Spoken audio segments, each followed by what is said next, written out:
اللهم صل على سيدنا محمد يا رب صل وسلم دائما ابدا على حبيبي. یہ دو نمازیں اکٹھی پڑھنے کے مسئلہ بھی ایسا ہی ہے. بہت زیادہ حنفیوں پہ نا کیچڑ اچھالا جاتا ہے کہ جب صحیح حدیث موجود ہے کہ نبی صلی اللہ علیہ وسلم نے سفر میں دو نمازیں اکٹھی پڑھی ہیں, ظہر اثر کو ملائے مغرب عشاء کو, تو حنفیوں کو یہ کرتے ہوئے موت کیوں آتی ہے؟ سمجھتے ہو یہ کیوں دو نمازیں اکٹھی نہیں پڑھتے؟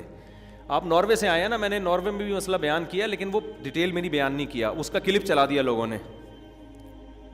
اس کا کیا چلا دیا؟ کلپ چلا دیا لوگوں نے. تو فوراً کوئی اس کا جواب ریکارڈ کروا دے گا. تو میں اس کو تھوڑا سا کوشش کروں گا 5-10 منٹ میں خلاصہ بیان کروں, لیکن کوشش کروں گا پوری بات آ جائے. یہاں بھی وہی کام ہوا ہے کہ امام ابو حنیفہ نے قرآن کو کیا دی ہے؟ ترجیح دی ہے. دیکھو قرآن کے بارے میں اصول یہ ہے کہ دو نمازیں جمع کرنے کے بارے میں اصول یہ ہے کہ حدیثوں میں جن میں دو نمازیں جمع کرنے کا تذکرہ آیا ہے تو جمع کرنے کی دو صورتیں ہوتی ہیں. ایک صورت تو یہ ہے کہ صورتاً جمع کیا جائے. صورتاً جمع کا مطلب یہ ہوتا ہے کہ آپ ظہر کو آپ نے ڈیلے کیا, اتنا ڈیلے کیا کہ قریب تھا کہ ظہر قضا ہو جائے, اس وقت آپ نے ظہر پڑھ لی اور قضا ہوتے ہی آپ نے کیا پڑھ لی؟ اثر پڑھ لی. تو دیکھنے میں کیا لگے گا؟ دو نمازیں اکٹھی. یہ بھی جمع ہے. امام ابو حنیفہ اس جمع کرنے کے قائل ہیں.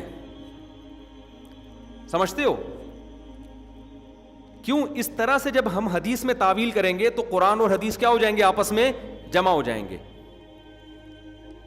اور اس پر بہت ساری احادیث شاہد بھی ہیں کہ نبی نے ایسے کیا ہے. صحابہ سے یہ ثابت ہے کہ صحابہ کرام نے اس طرح سے جمع کیا ہے. تو اب ایک بات سمجھیں کہ قرآن کی وہ آیتیں یا قرآن و سنت کے وہ دلائل جن سے ہمیں پتہ چلتا ہے کہ ایک نماز کو دوسری نماز کے وقت میں داخل نہیں کیا جائے گا, بلکہ ہر نماز کا اللہ نے الگ سے وقت رکھا ہے. قرآن کی وہ آیتیں متواتر بھی ہیں اور ان کا مفہوم بھی بہت واضح ہے, ان میں تعویل کی گنجائش نہیں ہے. اس کو اصطلاح میں کہتے ہیں قطعی الدلالہ اور قطعی الثبوت. قطعی کہتے ہیں پکی چیز کو, دلالت کا مطلب جو مفہوم ہے نا وہ بالکل کیا ہے؟ واضح ہے. میں اس کو آسان زبان میں قطعی الدلالہ اور قطعی الثبوت کو آسان مثال سے سمجھاتا ہوں. قطعی الدلالہ قطعی الثبوت ہیں, اور حدیث جو جس میں دو نمازیں اکٹھے کرنے کا تذکرہ ہے وہ یا تو قطعی الدلالہ نہیں ہے, اور جو قطعی الدلالہ ہے وہ قطعی الثبوت نہیں ہے. اب قطعی الدلالہ کیا ہوتا ہے؟ قطعی الثبوت ہوتا ہے وہ ایک حکیم صاحب گئے نا, ان کے پاس ایک اردو ادیب کا ایک شخص آ گیا, ادب کا, کہنے لگا کہ خطوطان معدہ میں کچھ حالات خانہ جنگی سی ہو رہی ہے. اصل میں کہنا چاہتا پیٹ میں درد ہو رہا ہے. تو وہ زیادہ گاڑی اردو تھی, خطوط حکیم کی اس کھوپڑی میں نہیں آ رہا کہ کیا کون سے ملک میں جنگ ہو رہی ہے. بھائی شام کا سنا تھا, فلسطین کا. کہہ رہے ہیں خطوطان معدہ میں حالات خانہ جنگی. جب پیٹ کی طرف اشارہ کیا تو حکیم نے کہا کم وقت ہی بولنا, پیٹ میں درد ہو رہا ہے. تو یہ تو فقہ کی اصطلاح ہے قطعی الدلالہ قطعی الثبوت. میں اس کو آسان زبان میں سمجھاتا ہوں کیونکہ فوراً جو مخالفین ہیں نا وہ کلپ بنا دیں گے, اب ان لوگوں نے اصول فقہ کے چکر میں ڈالا ہوا ہے, لوگوں کو قرآن و حدیث سے کیا ہوا ہے؟ ہٹایا ہوا ہے. اپنی جہالت کو نا اس طرح سے چھپاتے ہیں. قطعی الدلالہ کا مطلب یہ ہوتا ہے کہ دو آدمی مختلف قسم کی دعوے کیے. ایک نے دعویٰ کیا کہ یہ کام ہوا ہے, دوسرے نے دعویٰ کیا کہ یہ کام نہیں ہوا ہے. اب جس نے دعویٰ کیا نا یہ کام ہوا ہے, اس کے پاس اپنے دعوے پر بہت سارے گواہ ہیں. کتنے گواہ ہیں؟ بہت سارے گواہ ہیں. اور جس نے یہ دعویٰ کیا کہ یہ کام نہیں ہوا, میں وہاں موجود تھا, یہ جھوٹ بول رہا ہے, ایسا تو کچھ بھی نہیں ہوا, میں تو وہاں موجود تھا, اس کے پاس اس دعوے پر صرف ایک یا دو گواہ ہیں.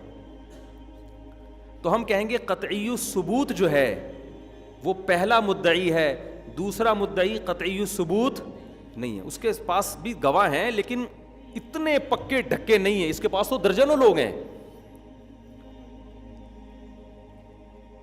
ایک بات, اس کو کہتے ہیں قطعی الثبوت. اب قطعی الدلالہ کسے کہتے ہیں؟ دلالت کا مطلب یہ ہے کہ ایک گواہ کا بیان بہت کلیئر ہے, اس کا دوسرا مطلب نہیں نکلتا. دوسرا گواہ جو بیان دے رہا ہے نا اس کا تشریح کرنی پڑ رہی ہے, اس میں احتمال ہے, اس میں اس بات کا احتمال ہے کہ اس کا یہ مطلب نہیں، وہ مطلب بھی ہو سکتا ہے. تو اب آپ مجھے ایک بات بتاؤ کہ ایک شخص ایک دعویٰ کر رہا ہے، اس دعوے پر اس کے پاس گواہ کثرت سے بھی ہیں اور ان گواہوں کے بیان کا دوسرا مطلب نکلتا بھی نہیں ہے، جبکہ دوسرا شخص دعویٰ کر رہا ہے اس کے پاس اس کے گواہ بھی کم ہیں اور گواہوں کے جو بیان دے رہے ہیں نا اس کا بھی مفہوم واضح نہیں ہے. تو جج کس کی گواہی کو لے گا؟ پہلے والے کی لے گا. یار یہ بیان بھی کلیئر ہے 2 اور 2 4 کی طرح، اور گواہ بھی اتنے زیادہ ہیں کہ ان کا جھوٹ ممکن ہی نہیں ہے کہ جھوٹ بولا ہو انہوں نے. تو قرآن مجید سے یہ بات کہ ہر نماز کا اپنا ٹائم ہے اور اپنے ٹائم پر پڑھنا واجب ہے، اتنی ساری قرآن کی آیتیں ہیں کہ یہ آیتیں قطعی الثبوت بھی ہیں. ایک تو قرآن کی ایک آیت بھی کافی ہے، لیکن اتنی ساری آیتیں اور ان کا مفہوم میں 2 رائے نہیں ہو سکتی. وہ کون سی آیتیں ہیں؟ سب سے پہلی آیت تو یہ قرآن میدان جنگ میں نماز پڑھنے کا طریقہ بتاتا ہے کہ اگر تم خوف کی حالت میں ہو فریجالن او رکبانا تو نماز چھوڑنے کی اجازت نہیں ہے. تم پیدل نماز پڑھو یا سواری پر سوار ہو کے نماز پڑھو. اے اللہ میدان جنگ تو اکثر سفروں میں لگا کرتا تھا نا. اے اللہ سفر بھی ہے، میدان جنگ بھی ہے، تو کہہ رہے نماز کا ٹائم نہیں مل رہا تو کوئی بات نہیں، گھوڑے پر سوار ہو کے ہی پڑھ لو. تو یہ تو بڑی ٹینشن والا کام ہے، ڈیلے کر دیتے ہیں اس کو. ہم ظہر کو لے جائیں گے، مغرب سے تھوڑی دیر پہلے ظہر اثر پڑھیں گے اور آدھے گھنٹے بعد یا 20 منٹ بعد کیا ہو جائے گی؟ مغرب عشاء. جیسے کہ ایک نیا فتویٰ آیا مارکیٹ میں، رہیں گے مزے سے، پھر سارا دن لڑتے رہیں گے. اللہ نے اگلی آیت میں جواب دیا ان الصلاۃ کانت علی المؤمنین کتابا موقوتا. نا نا نا نا نا، یہ نہیں کرنا. یہ جو میں کہہ رہا ہوں نا ٹائم نہ ملے تو گھوڑے پہ سوار ہو کے پڑھ لو، وجہ اس کی یہ ہے کہ نمازیں مومنین پر مقررہ اوقات میں فرض ہیں. کیا مطلب؟ ان اوقات سے آگے پیچھے کرنے کی آپ کو اجازت نہیں ہے.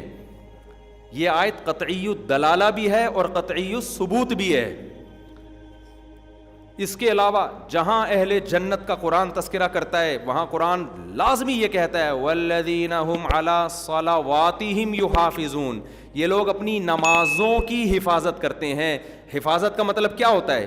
پڑھتے نہیں ہیں. حفاظت کا مطلب کیا ہوتا ہے؟ ٹائم کے اندر. اسی کو تو حفاظت کہتے ہیں نا.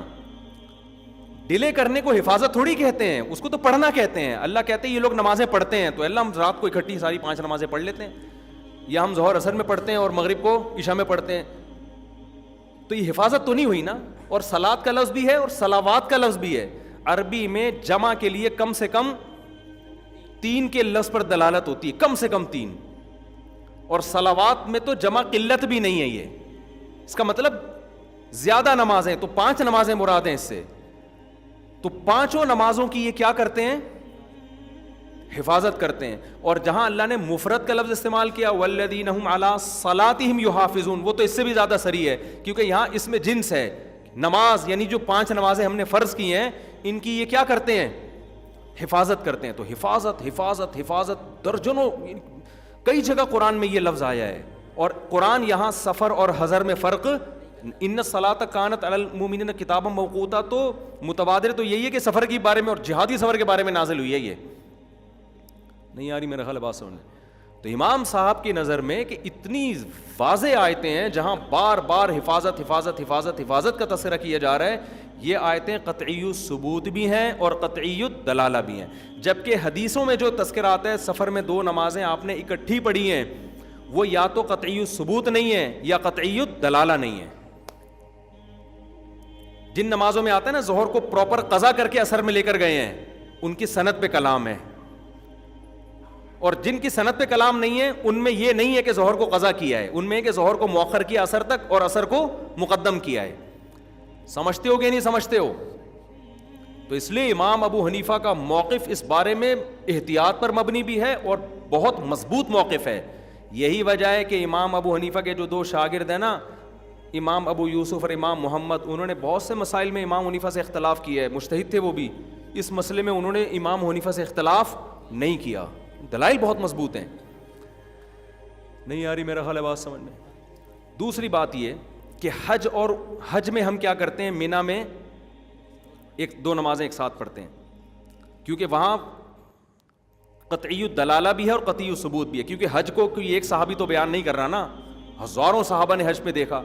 تو جس سے بھی نقل ہے یہی ہے کہ آپ صلی اللہ علیہ وسلم نے مزدلفہ میں عرفات میں مغرب کو قضا کی آپ نے، اور یعنی عرفات میں آپ نے ظہر اثر ملا کے پڑھی ہے. تو اس کے تو بیانات اتنے ہیں کہ، اور حج کا ویسے بھی شریعت ہی سے یہ بات ثابت ہے کہ حج کے سارے ارکان ہی خلاف قیاس ہیں. تو وہاں اس کے ہم قائل ہیں کہ وہاں ظہر اثر اکٹھی پڑھی جائے گی، اور یہی اس کی دلیل ہے. دیکھو حج کی بھی کبھی تو سفر تھا نا نبی صلی اللہ علیہ وسلم کا، مدینہ سے چلے، کتنا لمبا مہینوں کا سفر تھا، وہ مکہ آئے اور حج کر کے گئے. راستے میں کہیں بھی آپ صلی اللہ علیہ وسلم نے 2 نمازیں اکٹھی پڑھی ہوتی تو صحابہ بیان کرتے ہیں نا اس کو اس طرح سے اکٹھی کہ بالکل واضح ہوتا کہ ظہر کو عصر میں یا عصر کو ظہر میں یا مغرب اور عشاء کو بالکل ملا کے. کہیں تو بیان ہوتا نا. بیان کہاں کیا جا رہا ہے؟ صرف مزدلفہ میں اور عرفات میں. سمجھتے ہو کہ نہیں سمجھتے؟ یہ تو میں نے بیسک خلاصہ بیان کیا ہے، اور بعض صحابہ سے یہ ثابت بھی ہے. عبداللہ بن عمر سے صحیح سند کے ساتھ ثابت ہے کہ سفر میں تھے تو ان کو جلدی تھی، تو انہوں نے کیا کیا، مغرب کو مؤخر کیا. جب شفق غائب ہونے کا ٹائم آیا نا، اس سے پہلے مغرب پڑھ کے تھوڑا سا اسٹے کیا اور پھر فوراً عشاء پڑھی. سمجھتے ہو کہ نہیں سمجھتے؟ تو اور ایک اور بات، بعض دفعہ ایک عقلی دلیل بھی دلیل ہوتی ہے. اصل تو قرآن و سنت کے دلائل ہیں، لیکن ایک عقلی بھی دلیل ہے. عقلی دلیل یہ ہے کہ اسلام نے سفر میں 4 رکعت کی 2 پڑھنے کی آپ کو رخصت دی ہے. یہ اسی وجہ سے دی ہے کہ نماز قضا نہ ہو. یہ سفر کی وجہ سے حرج ہوتا ہے نا، تو 4 کی کتنی کر دیں؟ 2 کر دیں. تو یہ حکمت ہے ہی اس لیے کہ یہ 2 کو بچاؤ. اگر قضا ہی کرنا ہوتا تو پھر ظاہر یہی ہے کہ پھر 4 کی 2 کرنے کی اجازت نہ ہوتی. یہ رخصت دی اسی وجہ سے گئی ہے تاکہ نماز کی کیا ہو جائے، حفاظت ہو جائے. کوئی یہ نہ کہہ سکے جی میں سفر میں اتنی ٹینشن میں کیسے نماز پڑھتا. اللہ نے کہا کوئی بات نہیں، آدھی معاف کر دی میں نے، ٹھیک ہے نا، 2 پڑھ لے تو. تو اس لیے پھر بھی ہم تو دوسرے مجتہدین کا بھی احترام کرتے ہیں. ہم کہتے ہیں امام شافعی بھی برحق ہیں، لیکن بات یہ ہے کہ ہمارے جو مخالف لوگ ہیں نا، وہ سمجھتے ہیں دلیل اور قرآن و سنت صرف انہی کو آتا ہے. باقی جو آدھی امت جو امام ابو حنیفہ کو فالو کرتی آئی ہے، پہلے تو آدھی سے بھی زیادہ لوگ فالو کرتے تھے، اب 50% ہو گئے ہیں. تو یہ سارے کیا کر رہے ہیں؟ یہ معاذ اللہ یہ قرآن و سنت کے علاوہ کسی اور چیز پر عمل کر رہے ہیں. سمجھتے ہو گے نہیں سمجھتے؟ تو احتیاط پر مبنی ہے نماز کے بارے میں. تو ویسے بھی احتیاط کا قول لینا چاہیے. اور آج کل کے سفر تو ویسے ہی اتنے آسان ہو گئے ہیں، اس میں تو شرم آ رہی ہوتی ہے اکٹھی کرتے ہوئے نمازوں کو. کیونکہ جو ائمہ 2 نمازیں اکٹھے کرنے کے قائل بھی ہیں نا، وہ بھی اس کے ثواب ہونے کے قائل نہیں ہیں. وہ اس کے قائل ہیں کہ بہتر یہی ہے کہ 2 نمازیں اکٹھی نہ پڑھو. جبکہ ہم نے اپنے اہل حدیث بھائیوں کو دیکھا ہے عام طور پہ سفر میں ہمیشہ 2 نمازیں اکٹھی پڑھ رہے ہوں گے وہ، حالانکہ اس کا کوئی بھی قائل نہیں ہے. علامہ ابن قیم رحمۃ اللہ بھی یہ لکھتے ہیں، شیخ صالح العثیمین کا بھی یہ فتویٰ ہے کہ جو 2 نمازیں اکٹھی کرنے کا جو قول ہے نا، اس میں عزیمت نہیں ہے، یہ رخصت ہے. کیونکہ نبی صلی اللہ علیہ وسلم سے احیاناً یہ بات ثابت ہے. عام معمول آپ صلی اللہ علیہ وسلم کا ہر نماز اپنے وقت پر پڑھنے کا ہی تھا، سفر ہو یا حضر ہو. لیکن ہم اپنے اہل حدیث حضرات کو دیکھتے ہیں جو جن کا مجھ سے واسطہ پڑا ہے، ہمیشہ کیا کر رہے ہوتے ہیں؟ اکٹھی پڑھ رہے ہوتے ہیں. تو یہ کون سا، یہ بھی تو احتیاط کے بھی خلاف ہے، اور سنت جس کو آپ سنت کہتے ہیں اس کے بھی خلاف ہے. یہ سمجھتے ہو کہ نہیں سمجھتے؟ باقی 4 کی 2 پڑھنا وہ تو پھر ایک الگ ہے، کیونکہ ہمیں کوئی صریح حدیث نہیں ملتی کہ نبی صلی اللہ علیہ وسلم نے سفر میں کبھی 2 کی 4 پڑھی ہوں. تو اس لیے حناف تو اس کے قائل ہی نہیں ہے کہ سفر میں 2 کی 4 پڑھی جائیں. دیگر ائمہ کہتے ہیں 2 بھی پڑھ سکتے ہو، 4 بھی پڑھ سکتے ہو. تو وہ پھر ایک الگ دلائل کی دنیا ہے. تو میرا مقصد، جب میں کہاں سے بات لے کے چلا تھا کدھر کو نکل گئی، تو یہ ساری چیزوں کا میں سوچ رہا ہوں کہ ہم کب تک بیان کر کے اپنے سر کو گنجا کرتے رہیں گے. ایک نصاب تھوڑا سا مرتب کیا جائے اس زمانے کے لحاظ سے. اس کا مقصد یہ نہ ہو کہ سب کو حنفی بنانا ہے. ہم براڈ مائنڈیڈ لوگ ہیں. مسلمان ہو جاؤ، بھلے شافی بن جاؤ، مالکی بن جاؤ، ہماری صحت پہ کوئی فرق نہیں پڑتا. لیکن ہم فقہا کا طریقہ استدلال ضرور سکھائیں گے، تاکہ کوئی بھی مذہب طریقہ استدلال کے فقہا میں اختلاف ہوتا کیوں ہے، کن بیسس پر ہوتا ہے، تو وہ بیسس ہم انشاءاللہ ضرور کوشش کریں گے لوگوں کو بتائی جائیں، تاکہ کوئی بھی مذہب کے نام پہ منجن بیچنے کے لیے آ کے فقہا سے بدگمان کرے کہ امام مالک تو ہاتھ چھوڑ کے نماز پڑھتے تھے جبکہ حدیث میں ہاتھ باندھنے کا ذکر ہے، امام حنیفہ تو رفع الیدین کے قائل نہیں ہے جبکہ حدیث میں رفع الیدین کا تذکرہ ہے، اور جناب امام شافعی رحمۃ اللہ علیہ تو قنوت نازلہ کے قائل ہیں فجر میں جبکہ حدیث میں تو آتا ہے کہ وہ منسوخ ہے. تو یہ موٹے موٹے جو فقہا کے اصول ہیں نا، تاکہ لوگ بدگمان نہ ہوں فقہا سے, ان کو پتا ہو کہ بھائی سب کے اپنے اپنے دلائل ہوتے ہیں, جو جس کو بھی فالو کرے گا وہ قرآن و سنت ہی کو فالو کرے گا. تو یہ اچھا, ان باتوں پہ لوگ ہمیں کہتے ہیں فرقہ پرست, حالانکہ ہم مخالف کے لیے ظرف بڑا کر رہے ہیں اور ہمارا مخالف ہمارے لیے ظرف بڑا نہیں کرتا. وہ کہتے ہیں میں صرف قرآن حدیث کو مانتا ہوں, باقی سب منجن بیچ رہے ہیں. تو فرقہ پرست کون ہوا؟ نام رکھنے سے تھوڑی پتہ چلتا ہے. ایک آدمی چوریاں کر رہا ہے, ڈکیتیاں کر رہا ہے, امن خراب کر رہا ہے, نام پولیس خان رکھا ہوا ہے اس نے, اور پولیس کو ڈاکو کہہ رہا ہے وہ. تو یہی ہو رہا ہے, جو آدمی کم بخت یوٹیوب پہ اٹھ کے سب سے زیادہ مسلمانوں میں نفرتیں پھیلا رہا ہو, فرقہ پرستی کی آگ میں جھونک رہا ہو, اس کو لوگ کہتے ہیں یہ فرقوں کی دکان بند کر رہا ہے. اور جو براڈ مائنڈیڈ ہو وہ کہتا ہے یار کوئی شافی اگر رفع الیدین کرتا ہے تو بھی ٹھیک ہے, ٹھیک ہے جی, کوئی مالکی اگر ہاتھ چھوڑ کے نماز پڑھتا ہے تو بھی, کیونکہ دلائل سب کے پاس ہیں. ہم تو شافیوں کو بھی ٹھیک کہتے ہیں نا, مالکیہ کو بھی ٹھیک کہتے ہیں, تو ہم فرقہ پرست کہاں سے ہو گئے؟ تو ان کو لوگ کیا کہتے ہیں, یہ اپنے فرقوں کی دکان چلا رہے ہیں. تبھی آپ دیکھ لیں یہ جو فرقوں کے خلاف چل رہے ہیں نا, یعنی جو دعویٰ یہ کر رہے ہیں کہ ہم فرقوں کی دکان بند کر رہے ہیں, ان کو دنیا میں کوئی نہیں لفٹ کراتا. یوٹیوب کی حد تک تو یہ دنیا میں مشہور ہوں گے, لیکن دنیا میں اس فرقے کے لوگ, کیونکہ ابھی نیا فرقہ لانچ ہوا ہے نا, مارکیٹ میں ہے ہی نہیں, ٹھیک ہے نا, تو عملاً کہیں ان کا کہیں بھی نہیں ہے. یعنی عملاً کہیں کسی مسجد میں جائیں گے تو 6 آدمی بھی اکٹھے نہیں ہو سکتے, کیونکہ جن کی دکان کا یہ دعویٰ کر رہے ہیں کہ بند کرنے, دنیا میں پھیلے ہوئے وہی ہیں. صحیح ہے نا, دنیا میں پھیلے ہوئے کیا ہیں؟ میں تو حیران ہوتا ہوں یار, ہم جب یوٹیوب پہ دیکھتے ہیں تو اتنی ویورشپ بہت زیادہ نہیں ملتی ہمیں, جب دنیا میں جاتے ہیں تو یار ساری دنیا سے لوگ آ رہے ہیں. میں پشاور میں گیا, پاؤں رکھنا ممکن ہو گیا, ناممکن ہو گیا مسجد میں, لگ رہا تھا آدھا پشاور آ گیا ہے.